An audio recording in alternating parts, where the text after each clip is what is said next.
मैंने इस सिस्टम को दो चीज के लिए किया। पहला रॉयल्टी, जो 7 जनरेशन तक चलता है, आप अपनी अपलाइन से पूछोगे वो बताएंगे विस्तार से। सेकंड, सिक्योरिटी, सुरक्षा। आज आपको समझ में आएगा क्या है ये, इसकी इंपोर्टेंस क्या है, क्या चीज है ये सुरक्षा, क्या चीज है, क्यों करना चाहिए। अभी मैं लगभग 4 दिन पहले किसी से कॉन्फ्रेंस में मैंने इस टॉपिक को लिया। मैं आज आपको कहना चाहता हूं, अभी सडनली लगभग 3 महीने पहले की बात है, हमारे रतलाम के अंदर एक रोड लाइन ट्रांसपोर्ट है, जिनके पिता इस दुनिया में नहीं है। उनके 2 बेटे थे, एक लगभग 35 साल का था, एक 38 साल का था। दोनों उस रोड लाइंस पे ट्रांसपोर्ट पे बैठते थे और बहुत बड़ा ट्रांसपोर्ट था, बहुत समय से चलता है। इस महामारी के दौर में दोनों इस दुनिया से चले गए। वो जिस जगह है, उनके शोक में 3 दिन तक वो मार्केट नहीं खुला। सन्नाटा छा गया उस क्षेत्र में। लोगों ने पूछा क्या हुआ, तो बोले दोनों भाई चले गए। प्रश्न ये नहीं है अब जो इस महामारी में होना था, गए करोड़ों लोग हैं, ये चले गए। प्रश्न ये है कि इनके परिवार को कौन चलाएगा, कौन देखेगा। तो बाद में पता लगा कि उनमें से जो बड़ा भाई था, उसका 11 साल का बेटा है, जो उस परिवार में सबसे बड़ा है। बात हुई, प्रोग्राम के बाद उस बच्चे को वहां लाया गया। मैं आपसे एक प्रश्न पूछना चाहता हूं। 11 साल की उसकी उम्र है, उसको कोई ज्ञान नहीं है उस ट्रांसपोर्ट के नॉलेज का। उसको जो स्टाफ बताएगा वो करेगा, उससे गलतियां भी होगी, हो सकता है नुकसान भी हो। कोई ट्रांसपोर्ट में कार्टून कहीं मिस हो गया, जब ग्राहक उससे आके बात करेगा, वो शायद इतनी कॉन्फिडेंस लेवल के साथ बात नहीं कर पाएगा। हो सकता है वो उससे उसका हर्जाना मांग ले, उसको देना पड़ेगा। वो सब भी ठीक है। 11 साल की उम्र उसकी खेलने कूदने की उम्र थी। ये उम्र उसको कभी वापस लाइफ में नहीं मिलेगी। जिस उम्र में उसको खेलना था, जिस उम्र में उसको एंजॉय करना था, जिस उम्र में, जो उम्र उसकी पढ़ाई की थी, उस उम्र में उसके ऊपर एक बहुत बड़ी जिम्मेदारी का बोझ आ गया। ऑप्शन दूसरा नहीं था। भगवान न करे ऐसी कभी जिम्मेदारी हम सबके ऊपर आए या हमारे बच्चों के ऊपर आए। इसलिए इस बिजनेस को बहुत सीरियसली, मैं हमेशा एक बात कहता हूं लोगों से, मत करना आरसीएम, लेकिन कभी घर जाके एक बार सीरियसली, कभी रात को लेट पहुंचो या रात को लेट उठो, एक बार आप अपने परिवार को ध्यान से देखना तो सही।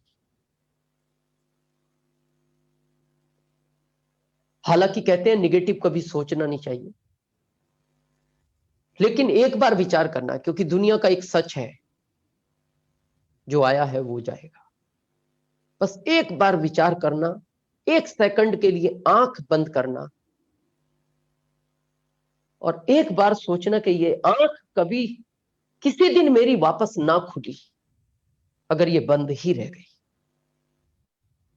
तो ये सब जितने लोग मेरे परिवार के बंद आंख करके सोए हुए हैं और मेरी आंख नहीं खुली, तो फिर इनकी आंख खुलने के बाद इनका होगा क्या। खोए, हम सबने खोए। मेरे फादर को कैंसर था, मेरे ससुर जी को कैंसर था। अभी कहना नहीं चाहिए, प्रहलाद सर के मदर, बहुत, मैं जब बात करता था, बड़ी बीमारी से जब वो ग्रसित रहे, बहुत माइंडली प्रहलाद सर बड़े परेशान रहे। जबकि कहा जाता है कि जो आया है वो जाएगा, निश्चित है। बस मैं इसीलिए कहना चाहता हूं, जिस दिन हम नहीं होंगे, ये सिस्टम काम करेगा, जैसे रवि शर्मा जी के साथ काम कर रहा है, जैसे स्वर्गीय श्री सतीश पंडित जी के बच्चों के साथ काम कर रहा है। लास्ट में मैं एक बात कह के अपनी बात को खत्म करूंगा। अभी मैंने 3-4 दिन पहले किसी कॉन्फ्रेंस में कहा, यहां शायद आपका क्यों का उत्तर आपको मिल जाएगा। एक 13 साल का बच्चा अपने दादाजी को सुबह नाश्ता लेके जाता है, दिन में लंच लेके जाता है, शाम को डिनर लेके जाता है। तो उस दादाजी ने उस बच्चे से एक प्रश्न पूछा, बेटा तुम 13 साल के हो, खेलने के टाइम मेरे को शाम को चाय लेने आते हो 4:30 बजे, जबकि वो तुम्हारा खेलने का टाइम होता है। उसने कहा हाँ दादाजी। ये उम्र बीतती गई, वो बच्चा 22 साल का हो गया, फिर भी वो टाइम पे अपने दादाजी को, जब वो आता था और सारी चीजें वही टाइम पे, उनको ब्रेकफास्ट, रात को दूध, 4:30 बजे चाय, दिन का लंच, रात का डिनर। दादाजी ने एक बात कही,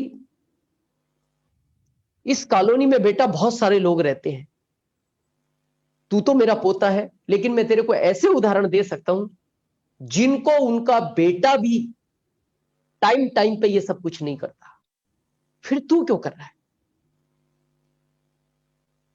उसने एक बहुत सटीक लाइन कही अपने दादाजी से, दादाजी मैं जिस कॉलेज में पढ़ के बड़ा हुआ हूं, आपको पता है मेरी ये शर्ट कितने की है? 5,000 की शर्ट है। 23,000 की घड़ी पहनता हूं दादाजी में। मैंने मेरे फादर से एक दिन पूछा, पापा आपकी इनकम तो इतनी नहीं है, फिर आप मेरे को, आपने एक अच्छी बाइक दिलाई मेरे को, 23,000 की घड़ी दिलाई, 5,000 का शर्ट आप मेरे को पहनाते हो, 7,000 के जूते मैंने पहन रखे, आप तो इतना नहीं कमाते।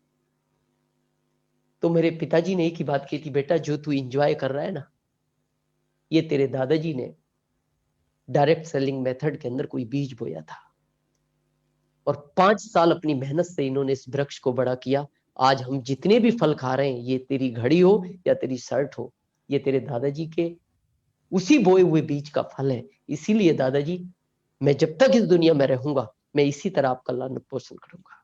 अगर आप चाहते हो कि यहाँ तो बच्चे भी अपने माता पिता को भूल जाते हैं, अगर आपका पोता भी इसी तरह आपको याद रख के, इसी तरह आपकी लास्ट टाइम पे ध्यान रख के, तो इस सिस्टम को बहुत सीरियसली करें, बिना टाइम खराब किए। मेरा एक अभी नारा चल रहा है, मैं उस नारे के साथ बात खत्म करूंगा। 21 दिसंबर, एक साल बाद, एक साल तक काम क्या करना है, मैं अभी सबको, मेरी जो भी वीडियो कॉन्फ्रेंस होती है, ये मेरा भी एक बिल्कुल फिक्स नारा है।